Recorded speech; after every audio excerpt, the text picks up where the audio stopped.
What do all of these things have in common? They are all aspects of the typical high school student's life. They are what consume our time, energy, and effort. All of these components make our lives pretty hectic, especially as we get older and take on more responsibility. Consequently, this leaves us with little time to take care of something that is just as important as all of the former, our health.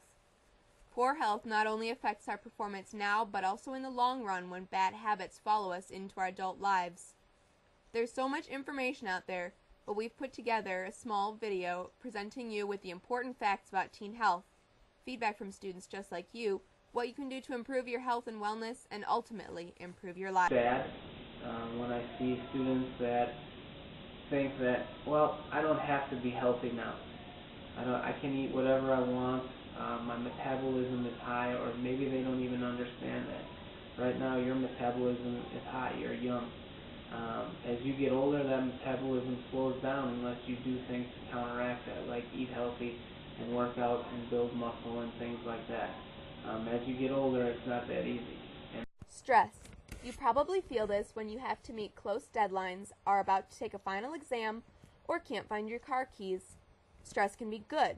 It keeps us on our toes and ready to handle a difficult situation. However, too much stress is extremely detrimental to our mental health and physical health. Many people don't know how to deal with stress or admit they overreact. I'm not really good at handling stress, I guess, just because I'm a really intense person, so I'll shout at people or something. I just get really angry, but sometimes I just emotionally eat. I don't know, Well, I'm sure many people will tell you I don't manage it well because I'm always stressed. But otherwise, I just try to keep calm and try and come up with a schedule to keep me less stressed. I don't know what to do when I don't manage stress well. According to the American Institute of Stress, what's happening to your body when you feel stress is a release of the hormone adrenaline from the adrenal gland, which increases your heart rate, breathing rate, and blood pressure. Long-term stress can produce an elongated, stressful feeling, putting continuous pressure on your nervous system. This can wear out your body, causing a feeling of being overwhelmed and leading to other problems such as anxiety attacks, feeling tense, irritability, stomach aches, chest aches, headaches, insomnia, and depression. Unfortunately, some students even turn to drugs or alcohol to cope, which causes even more health problems. Stress may not seem like a huge deal since most problems are only temporary. However, too much stress over a long period of time can lead to cardiovascular disease, depression, diabetes, plus a life spent in an unenjoyable state of being.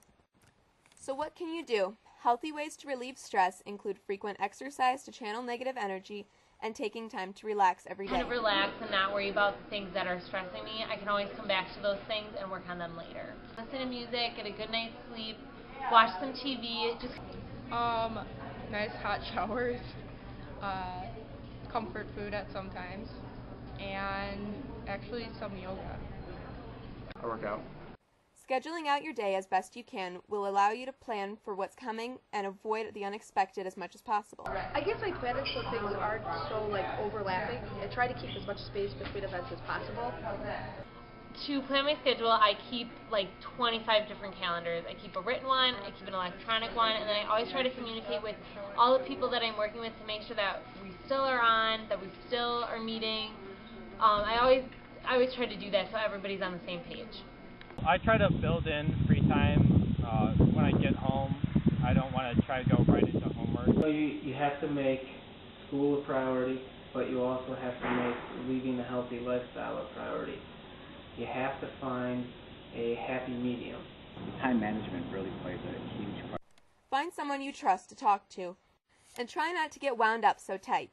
After all, too much stress will only impair your situation more. No matter what the time of day, though morning is common for most, exercise should be performed every day. Sometimes it can be hard to fit in time for exercise. I have not legitimately worked out since sophomore year gym class. Many benefits are paired with exercise and fitness. Some include improvement of sleep, release of stress, lengthening of life, achieving a healthy weight, improvement in posture, and a decrease of risk of different types of cancer. I like to continue to work out. I find time in the morning or after school to go for a run, go lifting, or to go swimming. I take dance classes throughout the year. I also enjoy walking my dog. I run on the treadmill or do the elliptical. I actually work out twice a week. Normally I go to the Y. I try and run probably close to an hour. Otherwise, besides running, I try and lift weights and just stay fit. We run all winter long, and all summer long, twice a day. I go jogging a lot. Exercise can be broken down into different categories. There's cardiovascular, muscular, and flexibility. Cardiovascular exercise involves some sort of physical activity that improves the blood flow and heart of the body. Another form of exercise is muscular fitness, which involves muscles, improving the quality and strength. Weight training is the main exercise.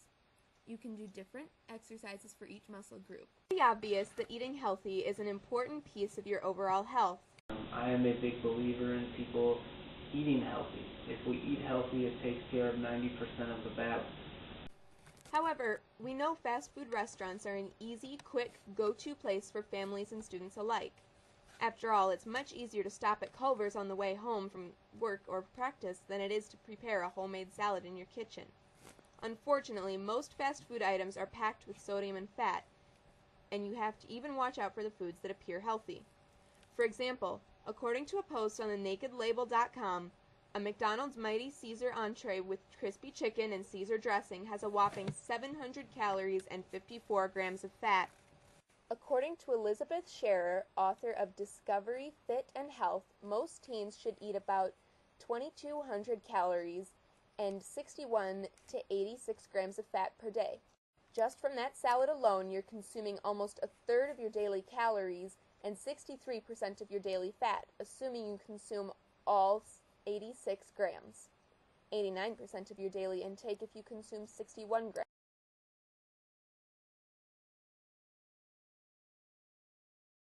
Probably eat 3 to 4 fruits and vegetables a day. I love fruits.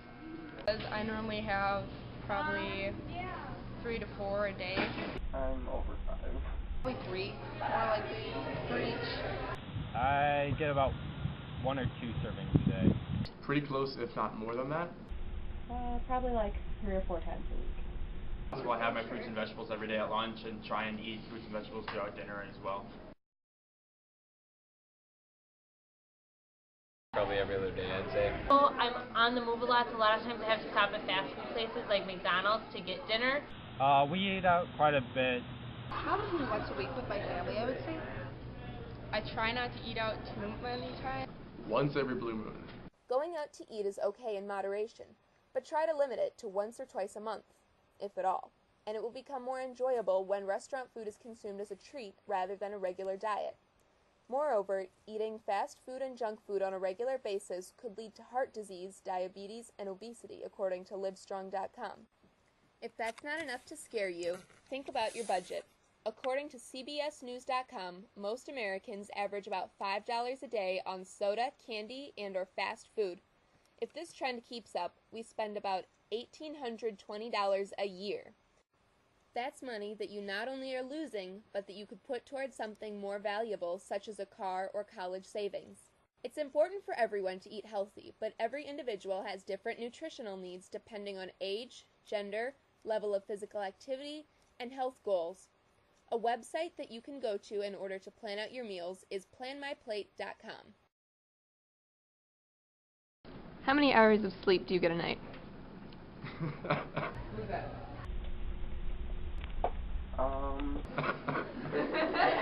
I either get 6.5 or 7.5 hours.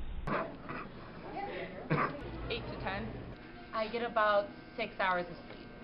4 to 5 on average. Your grades and health both suffer from those late nights trying to finish a paper or getting home late with a lot of outside of school activities or work. Lack of sleep leads to depression and obesity. It also puts you at risk for a more spontaneous problem, such as car accidents when you're not able to stay alert while driving. When you are sleep deprived, you are as impaired as if driving with a blood alcohol content of 0.08%, which is illegal for drivers in Wisconsin. Drowsy drivers also causes over 100,000 crashes each year. As a growing teenager, you should idealistically be getting 8.5 to 9.5 hours of sleep a night. This is not always possible, but getting enough sleep should be a priority since it affects how you perform on virtually everything you do. Try to go to bed at the same time every night and wake up at the same time every morning. So your naps can also be beneficial, but keep them under an hour or not too close to bedtime. My advice is to always make time to be healthy. Being healthy is extremely important, so block off an hour of the day to make sure you're active and moving. I would say join a sport maybe, or join like a fitness club if you can, if you have time to, and just try to every day consistently make time for it and make it a priority. Don't eat out, eat vegetables. If you can, go to sleep early, stuff can wait, and prioritize. I know it's going to sound weird coming from me, but probably not to get so stressed, because I think that's the one thing that really holds you back, both mentally and in your health.